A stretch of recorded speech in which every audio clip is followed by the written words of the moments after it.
Good morning guys. तो आज biology का सेकेंड पार्ट करते हैं, फ्लावर। क्वेश्चन में ग्रुप डी में भी बहुत सारे ऐसे क्वेश्चंस आए थे फ्लावर के ऊपर में। तो फ्लावर का देखेंगे क्या क्या है। ये फ्लावर का पूरी डायग्राम है। डायग्राम में पहले वाला पार्ट देखते हैं। ये वाला पार्ट को कहते हैं फीमेल रिप्रोडक्टिव पार्ट। फ्लावर में 2 पार्ट्स होता है, एक फीमेल रिप्रोडक्टिव पार्ट होता है, मेल रिप्रोडक्टिव पार्ट होता है। ये पार्ट है फीमेल रिप्रोडक्टिव पार्ट। इसको क्या कहते हैं? कार्पेल और पिस्टिल कहते हैं। कार्पेल और पिस्टिल। उसके अंदर में 3 आता है, स्टिग्मा, स्टाइल, ओवरी। स्टिग्मा ये होता है, स्टिग्मा ये फिलामेंट जैसे दिखता है, ये स्टाइल, और ये बीच में हो गया ओवरी। इसका मतलब फीमेल रिप्रोडक्टिव पार्ट है। फीमेल रिप्रोडक्टिव पार्ट कौन सा है? ये तीनों के तीनों है। इसको लिख सकते हैं, कार्पेल भी बोल सकते हैं या फिर पिस्टिल भी बोल सकते हैं। और क्वेश्चन आया था which is the top most part of the flower. Flower का सबसे टॉप पार्ट कौन सा है? टॉप पार्ट हो गया स्टिग्मा। स्टिग्मा हो गया टॉप पार्ट। जैसे कि हिबिस्कस फ्लावर देखे होंगे। हिबिस्कस मतलब मंदार फूल में, उसमें क्या रहता है? एक एंटीना टाइप का रहता है और उसमें येलो येलो कलर कुछ रहता है, और वो जो ऊपर वाला पार्ट रहता है उसको बोलते हैं स्टिग्मा, राइट। और अब देखेंगे male reproductive part. Male reproductive part को बोलते हैं स्टैमेन, बोलते हैं स्टैमेन। और उसके अंडर में 2 आता है, एंथर आता है, फिलामेंट आता है। उसके अंडर में 2 चीज, ये हो गया मेल रिप्रोडक्टिव पार्ट और ये हो गया फीमेल रिप्रोडक्टिव पार्ट। एंथर जिसमें रहता है पोलन सैक रहता है, उसके अंदर में पोलन रहता है, और ये हो गया फिलामेंट। दोनों को मिला के हुआ है स्टैमेन। क्वेश्चन अगर पूछेगा which is the male reproductive part, हो गया स्टैमेन। क्लियर। और नीचे में हो गया पेटल्स, और ये जो उसको सेपल्स किसको बोलते हैं? सेपल्स है जो बर्ड को प्रोटेक्शन देता है। बर्ड मतलब जो कढ़ी रहता है उसको जो प्रोटेक्शन देता है, उसके नीचे में जो ग्रीन कलर पार्ट रहता है वो हो गया सेपल्स। तो ये सारा फ्लावर्स का हो गया। अब क्वेश्चन अगर क्वेश्चन जैसे ग्रुप डी में पूछा था which is the top most part of the flower, क्या हो गया? स्टिग्मा।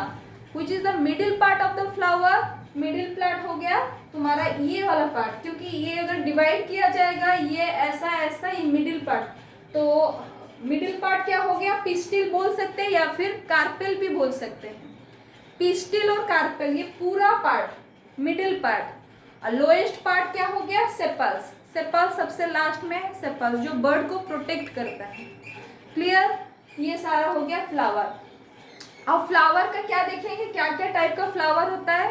2 टाइप्स का होता है, एक बाइसेक्सुअल फ्लावर, एक यूनिसेक्सुअल फ्लावर। बाइसेक्सुअल फ्लावर क्या होता है? उसमें क्या है? Plants having both male reproductive part and female reproductive part, जिसमें 2 रहता है, मेल भी पार्ट रहेगा, फीमेल भी रहेगा, उसको बोलेंगे बाइसेक्सुअल। जैसे कि एग्जांपल हो गया हिबिस्कस। हिबिस्कस मतलब मंदार फूल या फिर लिली, उसमें बोथ 2 रहता है। उसमें भी देखेंगे एंटीना टाइप का स्टिग्मा भी रहेगा, और पोलन सैक जो येलो येलो कलर रहता है ना, उसमें भी वही है। तो दोनों जो रहता है उसी को बोलेंगे बाइसेक्सुअल। यूनिसेक्सुअल आइदर क्या होगा? यूनिसेक्सुअल का मतलब क्या? आइदर आपका मेल रिप्रोडक्टिव पार्ट रहेगा या फिर फीमेल रिप्रोडक्टिव पार्ट रहेगा, उसको बोलेंगे यूनिसेक्सुअल प्लांट। एग्जाम्पल जैसे papaya, papaya, watermelon, these are the unisexual plant. अब देखेंगे व्हाट इज पोलिनेशन। पोलिनेशन किसको बोलते हैं? पोलिनेशन क्या होता है? पहला तो transfer of pollen grains from anther to stigma. Transfer of pollen grains जो येलो येलो कलर जब स्टिग्मा के ऊपर गिरता है उसको बोलेंगे पोलिनेशन। वो किसके थ्रू होता है? क्वेश्चन में पूछा था कि हमारा जो पोलिनेशन प्रोसेस किस द्वारा होता है। क्या किसके किसके द्वारा हो सकता है? बाय एनिमल्स के थ्रू भी हो सकता है, बाय विंड के थ्रू से भी हो सकता है, या फिर रेन्स के थ्रू भी हो सकता है। तो ये सारा प्रोसेस है, इस थ्रू से हमारा पोलिनेशन होगा। जैसे कि सबसे हमारा लार्जेस्ट फ्लावर कौन सा है? Largest flower Rafflesia. उसका पोलिनेशन किसके थ्रू होता है? Pollination by elephant. सबसे स्मॉलेस्ट फ्लावर कौन सा होता है? Smallest flower Wolffia. तो इसको याद रखना है। लार्जेस्ट फ्लावर राफ्लेसिया, ये हो गया लार्जेस्ट फ्लावर। और उल्फिया स्मॉलेस्ट उल्फिया। क्लियर? तो ये चीज को ध्यान देना है। तो ये पूरा सारा फ्लावर्स का हो गया।